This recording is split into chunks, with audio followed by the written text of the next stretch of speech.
Bonjour et bienvenue pour ce nouveau Labozoologie. Alors aujourd'hui, on va parler d'une créature qui fait peur, très peur, elle va être épeurante en Sibnac, par la sueur du castor tueur. Désolé, c'est juste que l'animal est tellement peu sérieux. Attention, il n'est ni québécois ni canadien, mais quand j'ai vu le truc, castor de la mort, littéralement, vraiment, oh là là, ça promet d'être bizarre cet épisode. La dingue, ou le castor monstrueux, est une créature qui vit dans les fonds des lacs. On en trouverait à partir du XIIIe siècle. C'est un castor aux proportions hors normes. Un castor géant carnivore avec des crocs et des griffes acérées qui sèmerait la terreur dans la région des lacs du Pays de Galles. Castor of the Dead.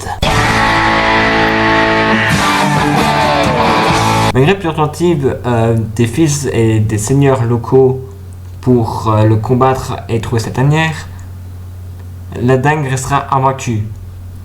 Même beaucoup de combattants vont mourir par nombre. Par chance, un père surnommé le roi des souffrances possédait un chaudron magique qui lui permet de les ramener à la vie. Cependant, la situation ne changera jamais. Et en fait, ils vont se trouver dans un cycle sans fin. Ils vont aller attaquer la bestiole, ils vont mourir, ils vont être ressuscités pour attaquer le chat dingue, la bestiole va les retuer, etc. Pourtant, un jour, le héros Pérédur va se présenter et leur présente donc le raid. Bien sûr, les seigneurs locaux vont dire « Hey, gars, nous on n'a pas réussi, tout seul tu n'y vas pas ». Pour eux, le chaudron ne pouvait pas ramener pouvait ramener que les fils de rois, donc les morts, donc un Pégu, non. Pourtant, Pérédur va se rendre de sa volonté devant l'antre de la dingue. Seulement, il va croiser alors une magnifique femme qui lui prendra l'échange.